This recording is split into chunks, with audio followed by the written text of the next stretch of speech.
Hello friends, clear concept में आप सबका स्वागत है। आज हम पढ़ने वाले हैं बेसिक अकाउंटिंग टर्म्स के बारे में। तो मैंने अपनी प्रीवियस वीडियो में आपको बताया था कि अकाउंटेंसी क्या है और मैं आज आपको पढ़ाने वाली हूँ कि उसके टर्म्स क्या क्या होते हैं।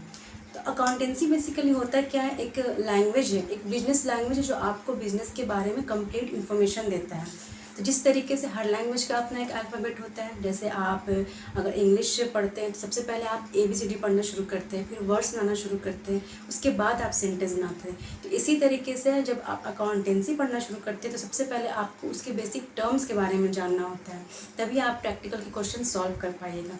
तो अगर आपने मेरे चैनल को सब्सक्राइब नहीं किया है तो पहले सब्सक्राइब कर लीजिए और बेल आइकन को प्रेस कर दीजिएगा। चलिए स्टार्ट करते हैं। तो सबसे पहला जो टर्म है वो है ट्रांजैक्शन। बहुत ही कॉमन वर्ड है, आजकल ऑनलाइन ट्रांजैक्शन बहुत यूज़ हो रहे हैं। तो ट्रांजैक्शंस का मतलब क्या होता है? Exchange of goods and services, मतलब ऐसा इकोनॉमिक एक्टिविटी जो हमारे बिजनेस पे इम्पैक्ट डालता है, जो हमारे बिजनेस को ग्रो करता है।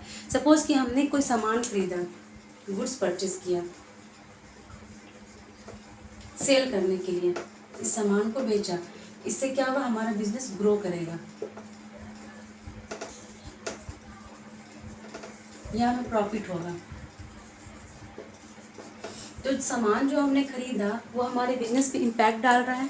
तो इस तरीके से पहला टर्म है ट्रांजैक्शन, ऐसा इकोनॉमिक एक्टिविटी जो हमारे बिजनेस पे इम्पैक्ट डालता है। दूसरा जो बेसिक टर्म है वो है अकाउंट।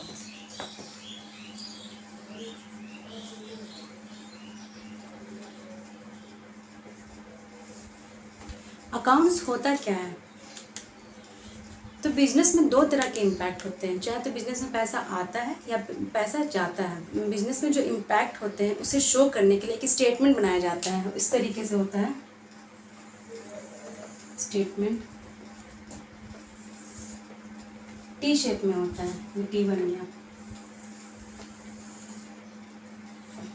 दो पार्ट होते हैं अकाउंट के।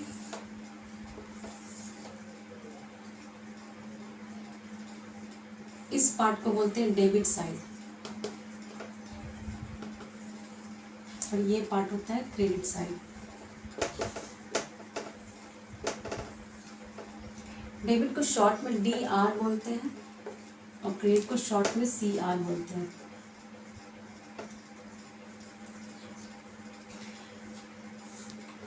यहाँ होता है पर्टिकुलर अमाउंट इन रुपीज,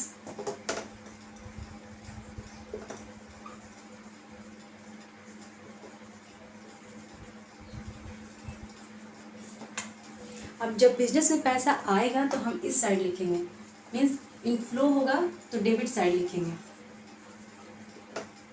और जब आउटफ्लो होगा, पैसा जाएगा, तो क्रेडिट साइड लिखेंगे।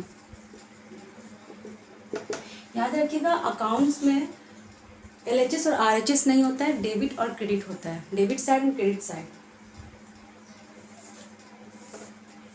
तो सपोज बिजनेस में कहीं से पैसा आया, राम ने दिया पैसा 100 रुपया, सीता ने दिया 200 रुपये। तो इस तरीके से जो ट्रांजेक्शन्स होगा उसे हम डेबिट साइड में दिखाएंगे, जिससे पैसा आ रहा है। तो बिजनेस में जो इनफ्लो हो रहे हैं उसे डेबिट साइड दिखा रहे हैं और जो आउटफ्लो हो रहा है उसे क्रेडिट साइड दिखा रहे हैं। सपोज श्याम को मैंने दिया 200 रुपया, राधा को दिया 50 रुपीज़। इस तरीके से अकाउंट बनता है।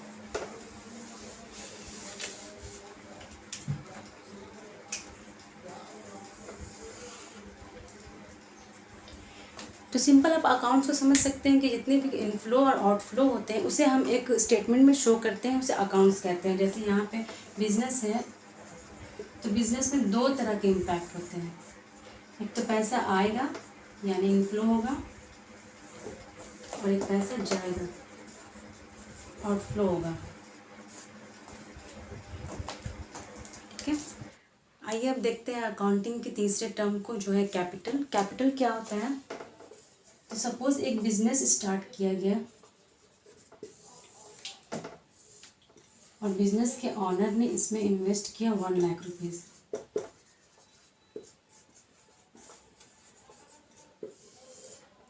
तो ये जो अमाउंट है इसे कैपिटल कहते हैं। Amount invested bye honour into the business is capital.